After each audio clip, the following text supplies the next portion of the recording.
आओ उलमा से पूछ ले। अज़ीज़ो दोस्तों, बुज़ुर्गो, नमाज जे मसाइल के हवाले से असांजी गुफ्तगू हली रही आहे। अॼु इंशाअल्लाहुल अज़ीज़ असां समी अल्लाहु लिमन हमीदा चई करे जॾहिं असां क़ौमा में ईंदा आहियूं, हाणे क़ौमा खां सजदे में वञण जा मसाइल इंशाअल्लाह अॼु बयानु कंदासीं। त यादि रखो, जॾहिं असां क़ौमा खां सजदे में वेंदा आहियूं,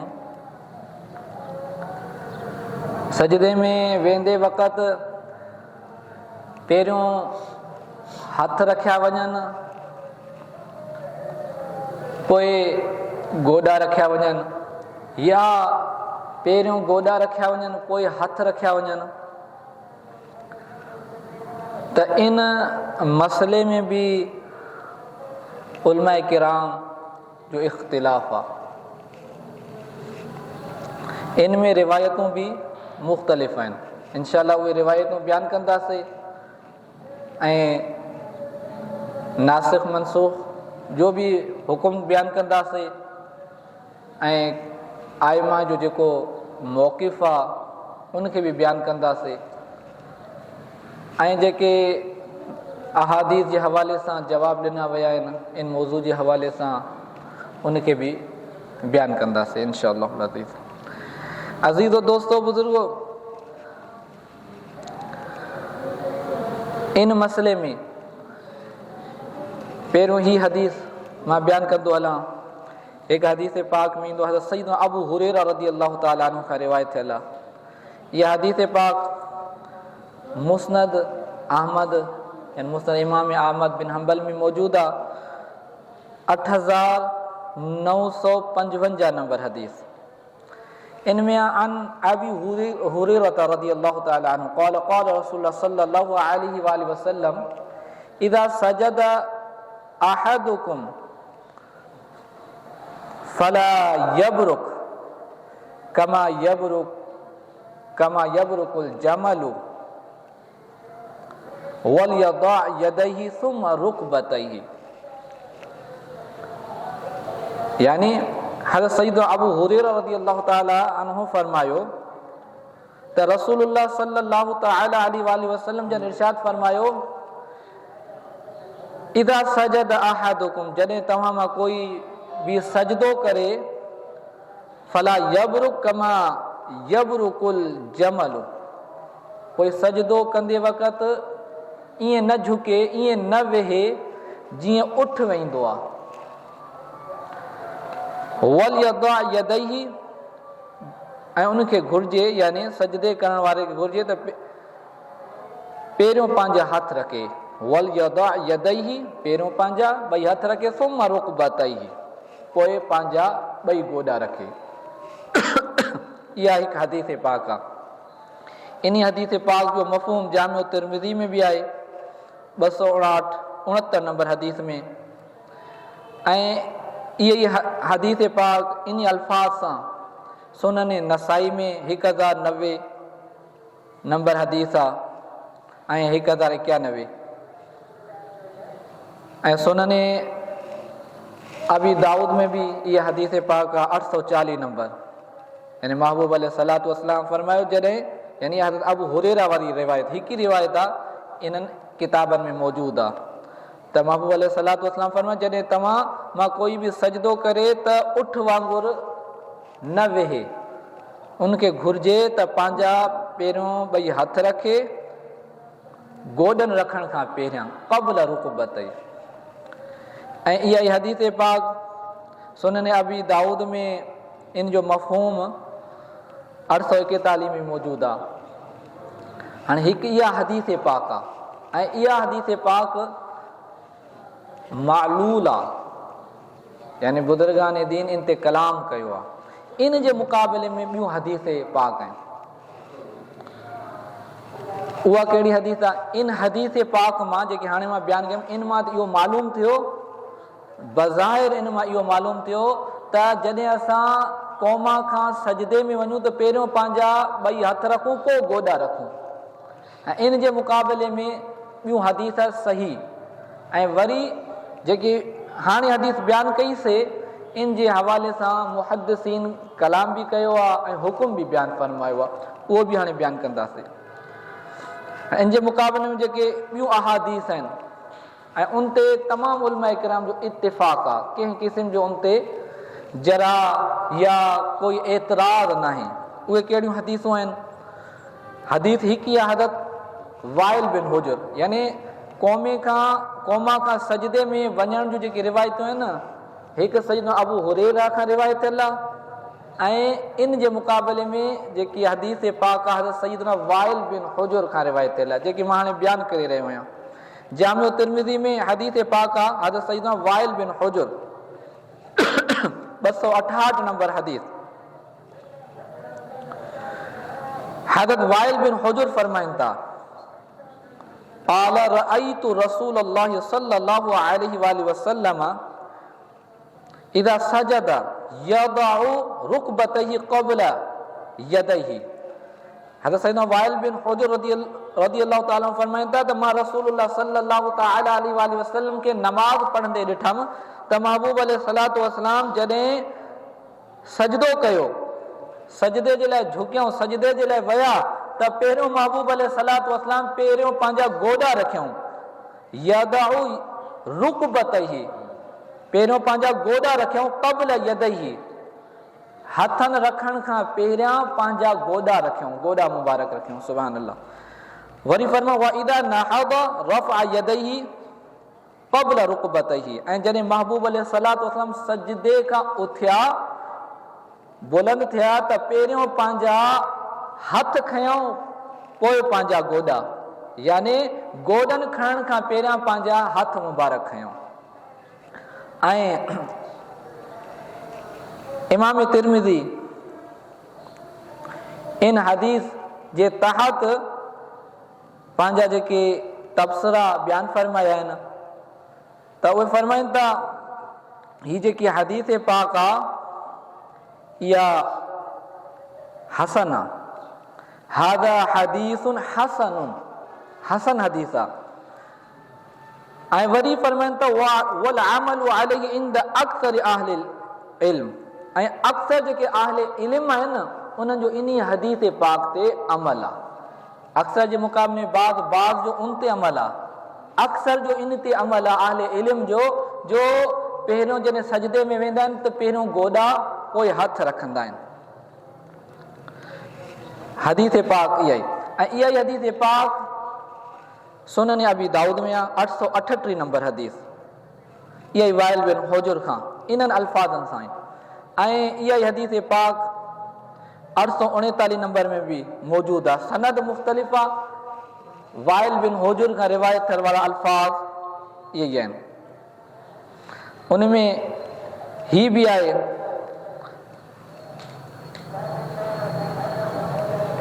त 839 नंबर हदीस पाक में हज़रत वाइल बिन हुजर उहे वालिद साहिब खां अन नबी सल्लल्लाहु तआला अलैहि वसल्लम, उहे पूरी हदीस पाक ज़िक्र कंदे फरमाइनि था सजदे जी, फलम्मा सजदा, जॾहिं महबूब अलैहिस्सलाम सजदो कयो, वक़अता रुकबताहु इलल अर्दी क़ब्ल अन तक़अ कफ़ाहु, त महबूब अलैहिस्सलातु वस्सलाम जॾहिं सजदे जे लाइ झुकिया त महबूब अलैहिस्सलातु वस्सलाम जा जेके ॿई गोॾा मुबारक आहिनि इहे ज़मीन ते पहिरियों आया, पहिरियों वाक़िअ थिया, पहिरियों ज़मीन ते ॿई गोॾा मुबारक आया। इन खां पहिरियां जो महबूब अलैहिस्सलातु वस्सलाम जा ॿई जेके हथ जूं हथेलियूं ज़मीन ते अचनि, इन खां पहिरियां महबूब अलैहिस्सलातु वस्सलाम जा गोॾा ज़मीन ते पहिरियों आया। इन मां मालूम थियो त इन रिवायतनि मां त महबूब अलैहिस्सलातु वस्सलाम जो जेको तरीक़ो सजदे खां क़ौमे खां सजदे वञण में पहिरियों गोॾा पोइ हथ मुबारक। इहा ई हदीस पाक सुनन नसाई में 1089 नंबर हदीस आहे ऐं सुनन इब्न माजा में 882 नंबर हदीस आहे। ऐं ही बि यादि रखो, हाणे इहे ॿई हदीसूं आहिनि, सही तरीन हदीस इहा ई आहे जेकी बाद में पहिरियों गोॾा रखिया वञनि ऐं पोइ हथ रखिया वञनि। ऐं कुझु मुहद्दिसीन ही फरमाए पहिरीं हदीस बि सही आहे लेकिन उन ते कलाम कयो वियो, ऐं कुझु मुहद्दिसीन फरमायो त पहिरियों जेको हुकुम आयो न इहो इब्तिदा इस्लाम जो हो, बाद में मनसूख थी वियो। यानी पहिरियों हुकुम ही हो त जॾहिं सजदो कयो वञे पर हथ रखिया वञनि, पोइ जेके आहिनि गोॾा रखिया वञनि। त मुहद्दिसीन इन ते कलाम कंदे फरमायो आहे त इहा जेकी हदीस हज़रत सईदना अबू हुरैरा रज़ियल्लाहु ताला अन्हु वारी हदीस आहे, महबूब अलैहिस्सलातु वस्सलाम फरमायो त पहिरियों हथ रखिया वञनि पोइ गोॾा रखिया वञनि, त इहा हदीस मनसूख आहे। ऐं जेकी हज़रत सईदना वाइल बिन हुजुर वारी हदीस आहे इहा नासिख आहे, यानी पहिरियों उहो हुकुम हुयो हाणे ही हुकुम आहे। इन ते काफ़ी दलाइल मुहद्दिसीन बयान फरमाइनि। ये सही इब्न हिब्बान में भी इहा हदीस पाक मौजूद आहे। सही इब्न हिब्बान में हदीस पाक 1912 नंबर हदीस मौजूद आहे। ऐं मालिम तंज़ील जेकी सुनन अबी दाऊद जी शरह इन में ही बि मुहद्दिस लिखियो आहे त जेकी हदीस वाइल इब्न हुज्र असबत मिन हाज़ा वज़अम बादुल उलमाए अन हाज़ा मनसूखुन। त मालिम तंज़ील जेके सुनन अबी दाऊद जी शरह इन में मुहद्दिस शारे ही लिखियो आहे त जेकी हज़रत सय्यदुना वाइल बिन हुजुर वारी जेकी हदीस आहिनि इहा ज़्यादा असबत आहे, ज़्यादा सही आहे, ज़्यादा मज़बूत आहे, ज़्यादा साबित आहे, जिन ते तमामु घणा घटि एतिराज़ आहिनि। ऐं इन्हनि लिखियो आहे त कुझु उलमाए किराम ही बि फरमायो त जेकी हज़रत वाइल खां पहिरियां वारी हज़रत अबू हुरैरा वारी हदीस आहिनि इहा मनसूख आहे। ऐं ही बि फरमायो त हदीस पाक जेकी मौजूद आहे काफ़ी किताब सही इब्न खुज़ैमा में हीअ हदीस पाक मौजूद आहे, उनखे रिवायत कंदे सही इब्न खुज़ैमा जी हदीस पाक बयान कंदे फरमाइनि था हज़रत साद खां रिवायत क़ाल कुन्ना नदउल यदैनि क़ब्ल रुकबतैनि। हाणे इहो मनसूख थियण जो हुकुम बयान फरमाइनि था त इहो हुकुम छा आहे, पहिरियों छा हूंदो हुयो हथ रखिया वेंदा हुया, पोइ हुकुम ॾिनो हुयो त हथनि खां पहिरियां गोॾा रखिया वञनि। यानी पहिरियों हुकुम छा हूंदो हुयो जॾहिं क़ौम खां सजदे में वञूं त हथ पहिरियों रखिया वञनि पोइ गोॾा रखिया वञनि। त इन में साहबा फरमाइनि था त पहिरियों असांखे हुकुम इहो हूंदो हुयो त असां जॾहिं क़ौम खां सजदे में वञूं त असांखे हुकुम इहो हूंदो हुयो त पहिरियों हथ रखूं पोइ गोॾा। पोइ असांखे इहो हुकुम ॾिनो हुयो त पहिरियों जॾहिं असां क़ौम खां सजदे में वञूं त हाणे हुकुम इहो आहे त पहिरियों गोॾा रखूं पोइ हथ रखूं। त इन मां मालूम थियो त इहो पहिरियों हुकुम हुयो हाणे मनसूख थी वियो। जंहिंजे हवाले सां फरमाइनि था मालिम तंज़ील वारा त हदीस पाक में सही हदीस पाक सही इब्न खुज़ैमा में इहा हदीस पाक आहे त साहबा फरमाइनि था अन सादिन क़ाल कुन्ना नदउ यदैनि क़ब्ल रुकबतैनि, असां रखंदा हुआसीं हथ गोॾनि खां पहिरियां, यानी असांखे इहो हुकुम हूंदो हुयो। फउमिरना बिरुकबतैनि क़ब्ल यदैन, पोइ असांखे हुकुम ॾिनो वियो त असां हाणे जेके आहिनि गोॾा पहिरियों रखूं हथ रखण खां पहिरियां। त इन तहात बि मुहद्दिसीन फरमायो त पहिरियों हुकुम हुयो हाणे इहो मनसूख थी चुको आहे। अहिड़े तरीक़े सां अल मुस्तदरक अल सहीहैन में बि इहा हदीस पाक मौजूद आहे त महबूब अलैहिस्सलातु वस्सलाम जा जेके गोॾा मुबारक हूंदा हुआ उहे हथनि खां पहिरियां ज़मीन ते ईंदा हुआ। हदीस पाक अल मुस्तदरक अल सहीहैन में 822 नंबर हदीस आहे हज़रत अनस खां ऐं सही हदीस आहे क़ाल रअयतु रसूलुल्लाह सल्लल्लाहु अलैहि वसल्लम, महबूब अलैहिस्सलातु वस्सलाम खे मां ॾिठमि महबूब अलैहिस्सलातु नमाज़ पढ़ी। पूरो तरीक़ो बयान कंदे फरमाइनि था उहा इन हक़ बितकबीरी हत्ता सबक़त रुकबताहु यदैहि, त महबूब अलैहिस्सलातु वस्सलाम तकबीर चईंदे झुकिया सजदे जे लाइ, सजदे जो बयान कंदे हत्ता सबक़त रुकबताहु यदैहि, एतिरे ताईं जो महबूब अलैहिस्सलातु वस्सलाम जा जेके गोॾा मुबारक हुया हथनि ते सबक़त वठी विया। यानी पहिरियों महबूब अलैहिस्सलातु वस्सलाम जा गोॾा ज़मीन ते आया पोइ हथ मुबारक ज़मीन ते आया। त इहा हदीस सही आहे, इन ॻाल्हि खे वाज़े करे रही आहे त महबूब अलैहिस्सलातु वस्सलाम जो जेको बाद में तरीक़ेकार ऐं सुन्नत तरीक़ो जेको आख़िर उमिरि तक रहियो उहो इहो हो जो महबूब अलैहिस्सलातु वस्सलाम जो सुन्नत तरीक़ो जॾहिं क़ौमे खां सजदे में ईंदा पहिरियों गोॾा मुबारक रखंदा हुआ, पोइ हथ मुबारक रखंदा हुआ। ऐं जेके सैयदुना अबू हुरैरा वारी हदीस आहे इहा मनसूख़ आहे। हिकु हवालो मां इहो ई सही इब्न खुज़ैमा जो मालिम तंज़ीर जे हवाले सां, ऐं ईअं ई सही इब्न खुज़ैमा में बि बयानु थियल आहे। इमाम इब्न खुज़ैमा सैयदुना अबू हुरैरा वारी हदीस खे रिवायत करण खां पहिरियों माना ॿई हदीसूं रिवायत कयूं अथऊं। इमाम इब्न खुज़ैमा अबू हुरैरा वारी हदीस बि जेकी असां ॿुधीसीं ऐं वाइल बिन हुजुर वारी बि हदीस, ऐं इन खां पहिरियों हुकुम बयानु फरमायो अथई। बाब यानी चैप्टर जेको ॿधियो अथऊं उन जे चैप्टर में इन ॻाल्हि खे बयानु करे छॾियो अथऊं त हज़रत अबू हुरैरा वारो जेको हुकुम आहे इहो मनसूख़ आहे। हज़रत सैयदना वाइल बिन हुजुर वारो जेको हुकुम आहे इहो नासिख़ आहे, यानी उहो पहिरियों हो, हीअ हाणे आहे। सही इब्न खुज़ैमा में चाहे बाबो ज़िक्र दलील अला अन अल अम्र बिवदिल यदैन क़ब्ल रुकबतैन इंद सुजूद मनसूख़ुन, त इन बाब ॻाल्हि जो बयानु त हथनि खे रखणु गोॾनि रखण खां पहिरियां इहो जेको हुकुम आहे सजदे जे वक़्तु इहो मनसूख़ आहे, यानी पहिरियों हो हाणे इहो ख़तम थी वियो। व इन वद रुकबतैन क़ब्ल अल यदैन नासिख़, ऐं गोॾनि खे हथनि खां पहिरियां रखणु इहो नासिख़ आहे, यानी इहो हाणे आहे। महबूब अलैहिस्सलातु वस्सलाम पहिरियों जेको हुकुम फरमायो हथनि खे रखण जो, हाणे जेको हुकुम फरमायो गोॾा पहिरियों रखिया वञनि, त इन मां बि मालूम थियो। ईअं ई इब्न तैमिया बि इन्हनि ॿिन्हिनि हदीसनि ते कलाम कयो आहे। मजमूअल फतावा जुज़ जेके जिल्द 22 सफ़ो नंबर 450 नंबर, इब्न तैमिया खां हिकिड़ो मसइलो पुछा कयो, उन्हनि उनजो जवाबु ॾींदे लिखियो आहे। मसइलो छा आहे? वअन सलाती इत्तिक़ाइल अर्दि बिवदि रुकबतैन क़ब्ल यदी औ यदी क़ब्ल रुकबतै। इब्न तैमिया खां इहो पुछा कयो वियो त इहो ॿुधायो त पहिरियों जॾहिं सजदे में वञूं हथ पहिरियों रखिया वञनि गोॾनि खां, या गोॾा पहिरियों रखिया वञनि हथ खां, त उन्हनि मजमूल फतवा में लिखियो अम सलातु बिकिलैहिमा फजाइज़तुन बिइत्तिफ़ाक़िल उलमा, त मुंहिंजे नज़दीक ॿई तरीक़ा जाइज़ आहिनि उलमा जे इत्तिफ़ाक़ सां। इनशा अल मुसल्ली यदा रुकबतै क़ब्ल यदैहि व इनशा वदा यदै सुम्मा रुकबतैहि व सलातुहु सहीहतुन फिल हालतैन बिइत्तिफ़ाक़िल उलमा। जेकॾहिं मुसल्ली नमाज़ पढ़ण वारो क़ौमे खां सजदे में अंदरि पहिरियों गोॾा रखी पोइ हथ रखण खां पहिरियां, या सजदे में वञदे वक़्तु पहिरियों जेके आहिनि हथ रखी गोॾनि रखण खां पहिरियां, ॿई हालतूं मुंहिंजे नज़दीक जाइज़ आहिनि ऐं नमाज़ जेको आहे उलमा जे नज़दीक इत्तिफ़ाक़ जे तहत जाइज़ आहे।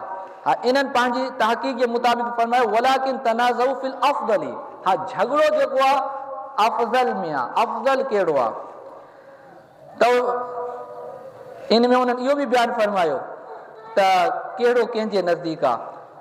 चवंदा फ़क़ील अल अव्वल कमा हुआ मज़हब अबी हनीफ़त व शाफ़िई व अहमद फ़ी इहद रिवायतैन, त पहिरियों तरीक़ो यानी इन मां मालूम थो थिए त इमाम आज़म अबू हनीफ़ा, इमाम शाफ़िई ऐं इमाम अहमद बिन हम्बल जेके आहिनि इन्हनि जो जेको मौक़िफ़ आहे, नज़रियो आहे त जॾहिं नमाज़ी पढ़ण वारो क़ौमे खां सजदे में वञे त वेंदे वक़्तु पहिरियों पंहिंजा गोॾा रखे पोइ पंहिंजा हथ रखे, ऐं उन्हनि उसूल बि बयानु कयो, उहो मां आख़िर में रिवायतूं बयानु करे कंदुमि, त पहिरियों गोॾा रखनि पोइ जेको आहे हथ रखनि। त इब्न तैमिया जे नज़दीक इहो जेको तरीक़ो आहे अफ़ज़ल आहे, ऐं उहो इन्हनि टिनि इमामनि जे नज़दीक आहे।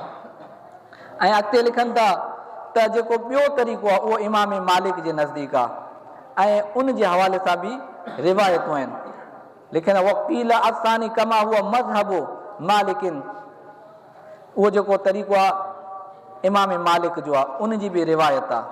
ऐं इहो लिखनि था त इमाम आज़म अबू हनीफ़ा इन्हनि टिनि आइमा जी जेकी दलील आहे हज़रत वाइल बिन हुजुर जी आहे, रिवायत आहे, उन्हनि मां इनखे इस्तदलाल कयो। ऐं जेको आहे हज़रत मालिक रज़ी अल्लाह ताला अन्हु उन जी जेकी रिवायत आहे सैयदना अबू हुरैरा खां आहिनि। ऐं वरी आख़िर में लिखनि था जेकी हज़रत सैयदना अबू हुरैरा वारी हदीस वक़ील इन्नहु मनसूख़ुन, इहा मनसूख़ आहे, यानी पहिरियों इहो हुकुम हो हाणे इहो हुकुम मनसूख़ थी चुको। यानी इन्हनि मां बि मालूम थियो त सुन्नत जेको हिन वक़्तु तरीक़ो आहे त इहो ई आहे अफ़ज़ल औला त जॾहिं असां क़ौमा खां सजदे में वञूं त पहिरियों असांजा गोॾा ज़मीन ते अचनि, पोइ हथ अचनि, उनखां बाद असां जेको आहे नक रखूं, पोइ पेशानी। इहो बि उसूल इमाम आज़म अबू हनीफ़ा बयानु कयो आहे। ऐं इब्न तैमिया जो शागिर्द इब्न क़य्यम जेकी आहे न, इहा जेकी हदीस आहे सैयदना अबू हुरैरा वारी, त महबूब अलैहिस्सलातु वस्सलाम फरमाइनि जॾहिं तव्हां मां कोई सजदो करे त उठ वंब न वे, बल्कि पहिरियों पंहिंजा हथ रखे, पोइ पंहिंजा गोॾा रखे। इन ते उन्हनि कलाम कयो आहे। इब्न क़य्यम जेको आहे पंहिंजी किताब ज़ादुल मआद जी किताब आहे मसाइल नमाज़ ते, उन में इन ॿिनी हदीसनि खे लिखंदे इहो लिखियो आहे त जेकी हज़रत सैयदना अबू हुरैरा वारी हदीस आहे न, इन में तमामु घणो कलाम आहे। पहिरियों हिसो ॿिए जे मुखालिफ़ आहे, तक़रीबन 10 खां 10 जे क़रीब इन हदीस पाक जा उन्हनि इब्न क़य्यम जवाब ॾिना आहिनि। इंशाअल्लाह उहे बि आईंदा जो मां बयानु कंदासीं। त एतिरो असांखे ख़बर पइजी वई जो ॿिनि 2 रिवायतूं आहिनि। त हिकु रिवायतुनि में आहे त महबूब अलैहिस्सलातु वस्सलाम फरमाए जॾहिं क़ौमे खां सजदे में वञो त पहिरियों तव्हांजा हथ ज़मीन ते अचनि, पोइ गोॾा अचनि। इहो इन मां इस्तदलाल इमाम मालिक कयो। ऐं ॿियो जेको तरीक़ो आहे सैयदना वाइल बिन हुजुर खां, त महबूब अलैहिस्सलातु वस्सलाम जो उन्हनि तरीक़ो बयानु कंदे फरमायो त महबूब अलैहिस्सलातु जॾहिं सजदो कंदा हुआ त पहिरियों महबूब अलैहिस्सलातु वस्सलाम जा गोॾा मुबारक ज़मीन ते ईंदा हुआ, पोइ हथ मुबारक महबूब अलैहिस्सलातु वस्सलाम रखंदा हुआ। इन तरीक़े सां सजदो कंदा हुआ। ऐं जेकी अबू हुरैरा वारी हदीस आहे, इन ते कलाम कंदे काफ़ी मुहद्दिसीन फरमाए इहो हुकुम पहिरियों हो, हाणे इहो मनसूख थी चुको आहे। ऐं हज़रत वाइल बिन हुजुर खां जेकी रिवायत आहे इहा नासिख़ आहे, इहो हिन वक़्तु सुन्नत आहे। इंशाअल्लाह मज़ीद इन मौज़ू ते आईंदा जुमा कलाम कंदासीं। अल्लाह अज़्ज़ वजल खां दुआ आहे जेको कुझु मां बयानु कयुमि दौरान गुफ़्तगू जेकॾहिं बेअदबाना अल्फाज़ निकिरी विया हुजनि त अल्लाह ताला माफ़ फरमाए, इन खे यादि रखण जी ॿियनि तक पुॼण जी तौफ़ीक़ ऐं सआदत अता फरमाए।